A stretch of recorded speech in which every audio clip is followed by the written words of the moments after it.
The stories that have us all talking. Today we are joined by digital media strategist Giddy Klein, and Jeff Wagner is back. Our first topic today: should Wisconsin legalize marijuana? Folks came out for a rally on the city's north side this weekend called Cures Not Wars. It was dubbed as the largest pro-marijuana legalization march in the history of Milwaukee. Jeff's got a big smile on his face. No, I want to know how the Buffett fan is going to respond to this. I didn't get the Cures Not Wars type of thing. Look, I've never had an issue with medical marijuana. I mean, candidly, when you look at some of the heavy drugs that we give people, if you've got somebody that's got cancer or whatever and you want to let them smoke marijuana so that they can have their appetite, I have no issue with it.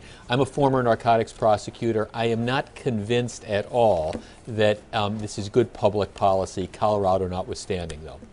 Well, I wanted to know, what's the revenue that would be generated if we were to legalize marijuana? I mean, how much money would be pumped into the state? It's obviously, as Jeff mentioned, working for Colorado. They're making, tourism dollars off of this, amongst other dollars. Why couldn't we do the same? I don't have a problem with it. I completely agree with Jeff. I think, for medical purposes, it makes sense. And I'm really not offended when people use it. Do you really want the state tourism model to become the Wisconsin get baked? No. Who's going to do that commercial? Right, yeah, we're going to turn Milwaukee into the wake and bake. Right. Forget Zucker coming to do our next commercial. It'll be Cheech and Chong.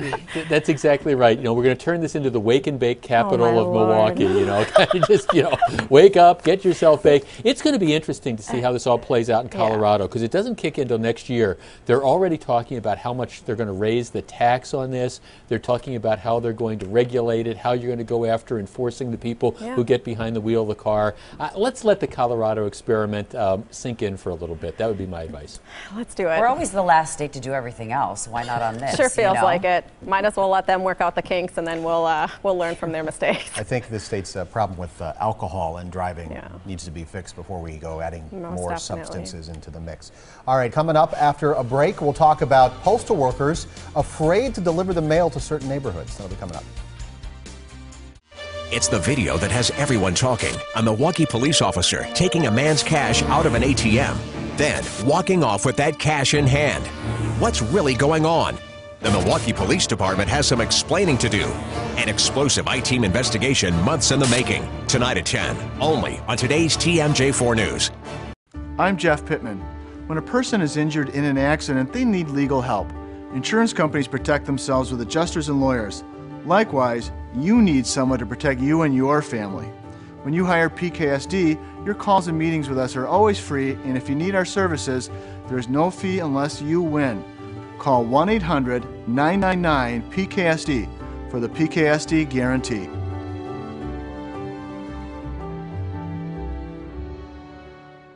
This spring, Falco is proud to unveil our new star, the ultimate energy-efficient window. We invite you to meet our stunning new window and get 2 windows for the price of 1. That's right. Get 2 windows for the price of 1 with this special introductory offer and no money down financing. 2 windows for the price of 1 won't last long. Hurry. Call now. For quality windows, siding, and doors, call 866 for Falco. Some people do something every day that can be terrifying, trying to get into a bath or a shower. Hi friend, Pat Boone here to sing the praises of SafeStep walk-in tubs. SafeStep tubs have safety features like the industry's leading low step-in and a wider door, which makes bathing easier and safer. And you'll want to get into your SafeStep tub because the therapeutic benefits can help increase mobility, boost energy, improve sleep, and relieve pain. SafeStep has even received the Ease of Use commendation by the Arthritis Foundation. Come on, do yourself a favor. Call now. See how being careful doesn't mean you can't have a carefree bath and an affordable SafeStep walk-in tub.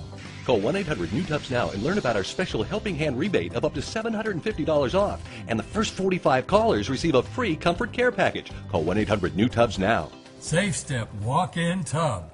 Safety never felt so good. Your home on the Morning Blend. Tips about buying, selling, or renting from the experts at My Dwelling. Thursdays at 9 on today's TMJ4.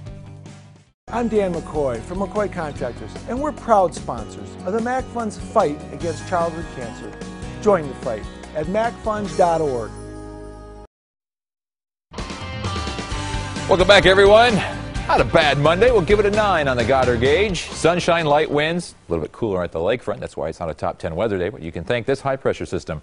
Past several days, Saturday, Sunday, and today, dominating our weather after the lousy weather that we had last week. At least things are better. I mean, even though it's cooler at the lake, temperatures still a little bit above normal at the lakefront and way above normal in the inland areas.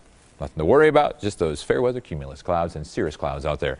To the graphics we'll go, and we'll show you for tomorrow another great sunny day. Lots of warm temperatures away from the lakefront, light easterly wind, but we're watching this cold front come out of Canada. Spotty showers down to the southwest of us into the plain states and out of the foothills of Colorado. These two will merge, be over us by Wednesday night into Thursday, bringing clouds, rain, and cooler temperatures for Friday and into the weekend. Another round of showers possible by Saturday, and another little reinforcing shot of cooler air for Sunday and into early next week. And then things will start getting better. There's those cirrus clouds I was talking about. Otherwise, plenty of sunshine. 64 comfortable degrees, above normal by about 3 degrees. Light northeasterly wind and the humidity at only 41%. 72 on the west side of Port, right downtown Port. It is in the mid-60s like it is in Racine and here in Milwaukee. 70 in Fond du Lac. Look at all the 70s in the inland areas. 75 in Janesville. They could get close to 80 degrees tomorrow. Winds are between 5 and 10 miles per hour out of the east-northeast. Bless you. There's some allergies going on in this building, I'm telling you. And the winds continue to be light over the next couple of days. Lows tonight will be in the mid-40s, so it gets cool once that sun sets right around 8 o'clock. Sunrise tomorrow at 5:37. It's getting early and earlier by about a minute or two every day. So it's going to be a cool start, but it rapidly warms up. Look at these highs. We're talking low to mid-60s along the lakefront from Waukesha inland, mid to upper 70s. The breeze is light, the sun is out. We'll give it a 9.5 tomorrow just for the fact that it is a little bit cooler at the lakefront, but still above normal. Heavy rains to the southeast. High pressure is dominating our weather for at least 2 more days. Then by the time we get to Wednesday night, here comes that cloud cover and the rain chance that lingers into Thursday. Not a lot of rain, but it's going to be around for Thursday afternoon. It'll clear out for Friday, but it'll be cooler behind that cold front, and that'll linger into the weekend, unfortunately. Highs on Tuesday. Wow. Cooler at the lake. Here, that's about the coolest spot in the entire state. 70 Green Bay, 73 Eau Claire, and where they had all the snow last week, they're going to be in the 60s and 70s, melting a whole lot of snow and creating some flooding in the area's streams and rivers. Tonight, 46 degrees. This evening will be dropping quickly into the upper 50s after sunset. Otherwise comfortable outside. Great sleeping night. 65 tomorrow in Milwaukee, 75 in Waukesha, and further inland with plenty of sun. 7-day forecast, 66 on Wednesday, still mild, 64 on Thursday, but cloudy with some showers. Cooler for Friday, Saturday, Sunday, and then warming back up to 62 by Monday. So as of right now, not a great looking weekend, but we have some days to work on it. All right, get working on it, Brian. Thanks. It is now time for more of What's Hot. Again, we've got Katie Klein and Jeff Wagner in the house talking topics with us today. Topic number 2, a school has banned a mom's senior portrait from the yearbook. The photo shows North Carolina senior Caitlin Tiller holding her now 1-year-old son. The school asks students to have their picture taken with something that best represents them or an achievement.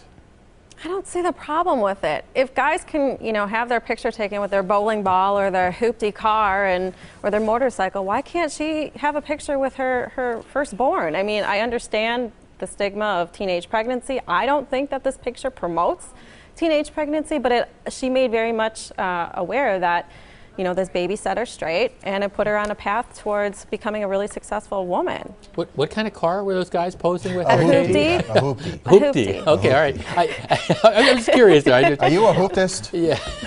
I had a hoopty car, but I didn't take my picture with it. See, I don't have an issue with this either. Now, a lot of schools have these rules that the high school class picture is just going to be you. Okay, but that's not what this place is. Their rule, like you say, it's something that's important to you. Well, okay, I don't see that there's any problem with this at all. And to me, they're saying, well, we don't want to glorify other family members. Who cares? It's her senior portrait. Right. If that's what she wants, let her do it. And I think the fact that she's graduating with a 1-year-old, kudos to her. Yeah.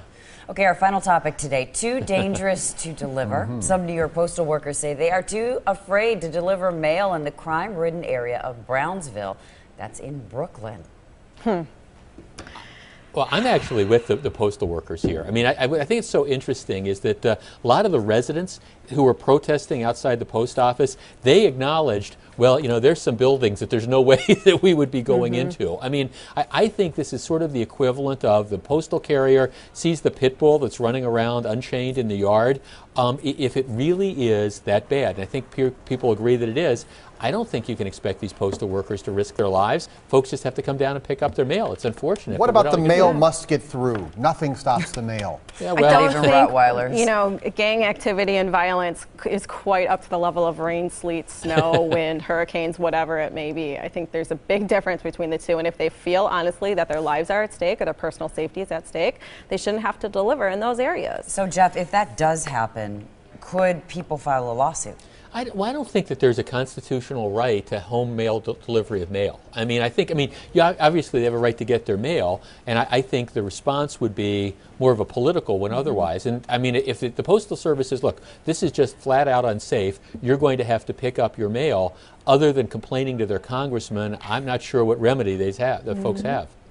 And it's especially telling if the residents, like you said earlier, are not willing to go into certain areas. That kind of speaks very loudly, so perhaps they should look at the bigger issue at hand. Right. Maybe they should have a whole row of mailboxes at one point in the neighborhood. You just dump them all in there and go. Yeah, I don't think those would need a stand PO either. box. Oh, yeah. All right. We'll take a break. Thank you both. Thank you. We'll be right back.